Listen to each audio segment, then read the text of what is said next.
안녕하세요. 강남언니 어플 공동창업자 박기범입니다. 의사예요.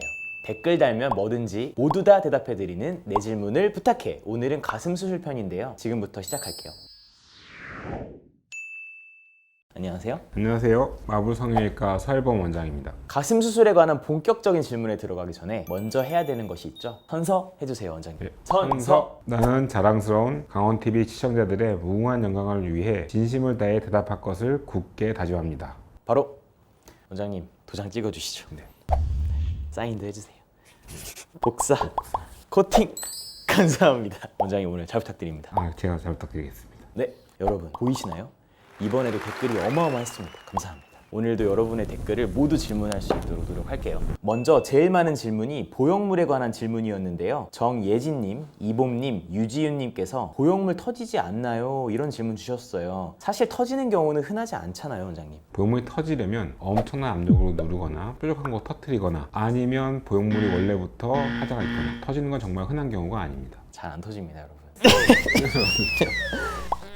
보이시나요, 여러분? 이렇게 눌러도 터지지 않습니다. 지안 어브로드님께서 촉감에 있어서 보형물의 종류와 원장님의 실력 둘 중에 뭐가 더 중요한가요? 이렇게 질문 주셨네요. 일단 제 생각은요, 수술의 촉감을 100이라고 했을 때 스무스랑 텍스처, 마이크로 텍스처 그 차이에 따라서 한 40% 정도는 촉감이 결정이 되고요. 나머지 그 보형물에 맞는 공간을 어떻게 만드느냐에 따라서 결국 60%가 결정이 되는 거예요. 많이 서울에는 보형물 꼭 쓴다고 그래서 촉감이 내가한테 꼭 제일 최대한이 나오는 게 아니고요. 수술의 뭐 방식이나 실력, 보물 선택 이 두 가지가 모두 촉감을 좌우한다고 생각하시면 될 것 같습니다. 크게 세 가지가 있잖아요. 스무드, 텍스처, 마이크로 텍스처. 원장님이 생각하시기에 이 중에 촉감이 제일 좋은 거 뭐라고 생각하시나요? 각 장단점이 있는데요. 일차적으로 촉감만 따지면 스무드 타입으로 해서 잘 된 경우가 제일 촉감이 좋을 수밖에 없어요. 누우면요, 가슴이 더 뗀뗀해지면서 이렇게 쓰는 느낌이잖아요. 네네. 근데 스무드 타입은 좀 더 이렇게 옆으로 넘어가는 느낌까지 좀 더 플러스 시킬 수 있기 때문에 네, 그래서 스무드 타입이 전달 움직임이나 이게 좀 더 좋죠. 근데 촉감으로만 본다면 스무드가 제일 좋을 수 있지만 구형 구축 확률이 높아지잖아요. 그렇죠. 그런 경우에는 이걸 종합적으로 판단을 해야 될 텐데 가장 중요한 게 뭘까요? 촉감만 따져서 수술하진 않거든요. 요즘은 대부분. 일단은 안전성이 가장 중요하기 때문에 그건 뭐 우리나라뿐만이 아니고 대세적으로 텍스 타입을 일단 쓰는 거고요. 그러면 텍스처로 한 다음에 피막이 두껍게 형성되지 않은 경우라면은 그걸 스무드로 교체를 해주면 촉감이 더 올라갈 수 있는 거 아닌가요? 그런 경우가 꽤 있어요. 제 기준에서는 스무드 타입을 처음 하는 사람한테는 쓰지는 않고요. 텍스트 타입 썼는데 보형구축은 없는데 촉감에 실망한 분들, 그런 분들은 방이 이미 완성되어 있기 때문에 그 방을 조금만 조절해서 스무드 타입의 보형물에 맞춰서만 조절한 이후에 그 방에다 보형물이 들어가면 보형구축 확률은 굉장히 낮거든요. 저는 아직까지 그렇게 바꿔본 분들 중에 보형구축 생긴 분 본 적이 없어요. 보통은 해외 환자분들이 재수술하러 왔을 때 촉감 확 더 좋게 하려고 그렇게 많이 바꾸고 가시죠. 원장님께서 너무 좋은 말씀을 해주셨는데 제가 이 가슴 시술 썰편에서도 말씀드렸잖아요.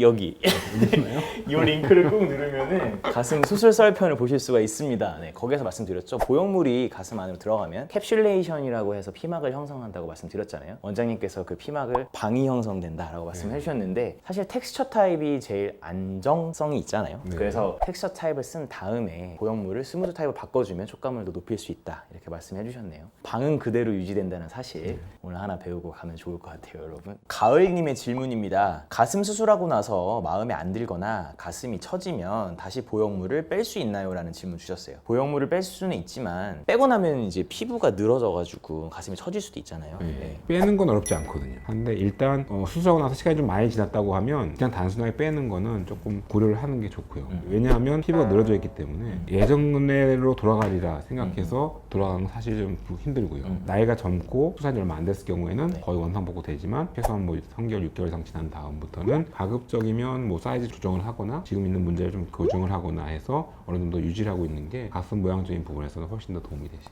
그러면 이런 경우에 서일범 원장님께 상의해도 되는 거죠? 그럼요. 당연히 언제든지 말씀하시죠. 알겠습니다. 원장님께 상의하려면 어떻게 해야 되나요? 아래 링크를 꾹 눌러주시면 됩니다. 아래 링크를 꾹 영레나님께서 가슴 성형 후 피주머니 하는 데도 있고 안 하는 데도 있는데 안 해도 괜찮은 걸까요? 피주머니를 하고 안 하고는 선생님이 기술의 차이는 아니고요. 그 선생님이 갖고 있는 컨셉에 따라 조금 다를 수 있는데요. 네. 피주머니 목적은 뭐 첫 번째는 일단 뭐가 이제 고여 있다거나 네. 보일 수 있는 거를 방을 깨끗하게 하기 위해서 제거를 계속 해주려고 할 때, 그다음에 뭐 수술할 이후에 갑자기 이제 다 봉합해놨는데 피가 날 수 있는 상황, 그런 경우에는 하고 나오는데요. 기본은 뭐냐면 보형물 안에 이제 공간 안에 네. 피가 안 고이게 해줘야 되기 때문에요. 그럼 꼭 그걸 피주머니에 의존한다 안 한다 자체로 해서 해야 된다 안 한다 결정되는 건 아닙니다.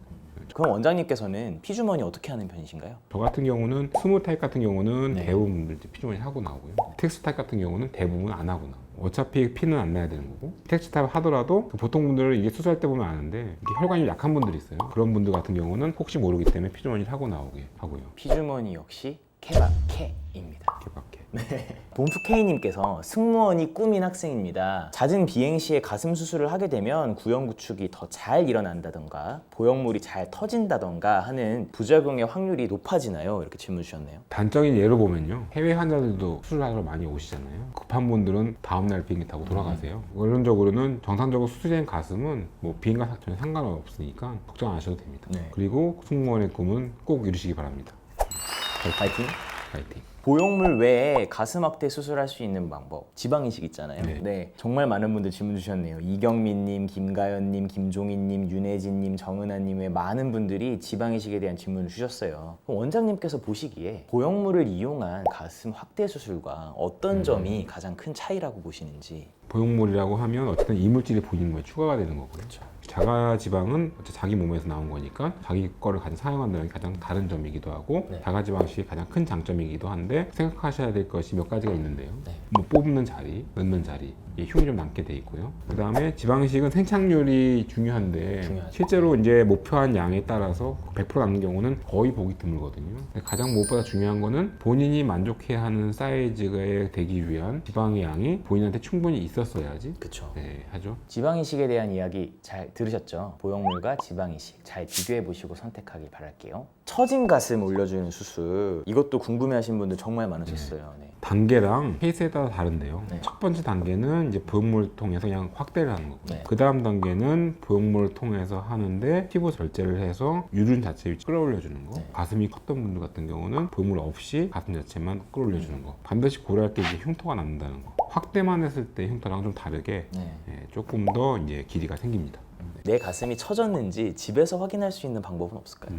의사한테 직접 한번 확인하는 게 가장 좋은데요. 일단 본다고 하면 기본적으로 쇄골부터 요 유두까지 거리가 보통 한 19cm, 20cm 정도면 조금 낮게 있다, 좀 처졌다 라고 생각할 수 있는 정도죠. 보통 우리나라 사람들 8살 163, 164 정도라고 하면 업된 가슴이 한 16cm, 그 다음에 조금 평균치가 보통 한 17, 18cm, 그 밑으로 이제 처지기 시작을 한다고 하는 건데, 낮게 있다 아니면 처져 있다, 이건 좀 구분을 좀 해야 되고요. 정리해보면 평균 키라고 했을 때 가운데 페인 부분 있잖아요. 여기에서 가슴 밑선이 19에서 20cm 정도와 평행을 이룬다고 하면 처진 가슴이라고 볼 수 있다. 하지만 종합적으로 봐야 되니까 의사 선생님께서 직접 보는 게 좋다는 거죠. 네. 솔로다 오레도 님께서 뽕을 두껍게 하겠습니다. 눈물이라고 답글 남겨주셨는데요. 패드라고 하죠. 네. 원장님 어떻게 생각하시나요? 뽕은 개인 차이이기 때문에요. 수술 들어오시고 옷에 태가 나기 위해서는 필요한 부분입니다. 근데 한 가지 알아주실 거는, 이건 일설이지만은 어렸을 때부터 뽕을 너무 과하게 해서 압박이 되면 오히려 성장할 수 있는 가슴 자체가 작아지죠. 네. 원장님께서 정말 너무 중요한 말씀을 해주셨어요. 청소년기에는 가슴을 너무 압박하지 말고 충분히 가슴이 성장할 수 있는 기회를 주어야 한다는 원장님의 말씀 꼭 실천해주세요. 지금까지 내 질문을 부탁해 가슴 수술 편이었는데요. 서일범 원장님, 시청자 여러분께 하실 말씀 더 있으신가요? 일단 아름다운 밤이고요. 대표님 덕분에 재밌게 Q&A 시간을 가졌습니다. 저도 너무 시간 가는 줄 모르고 오늘 촬영을 한 것 같아요. 네. 강원 시청자 여러분들의 무모한 영광을 제가 계속 바라겠습니다.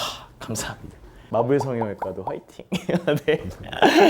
그러면 원장님 함께 마무리 해주실 수 있을까요? 네, 마음을 준비하고 있습니다. 시술도 케바케, 성형도 케바케, 선생님께 케바케, 좋아요, 구독해. 와, 원장님. 감사합니다. 고맙습니다.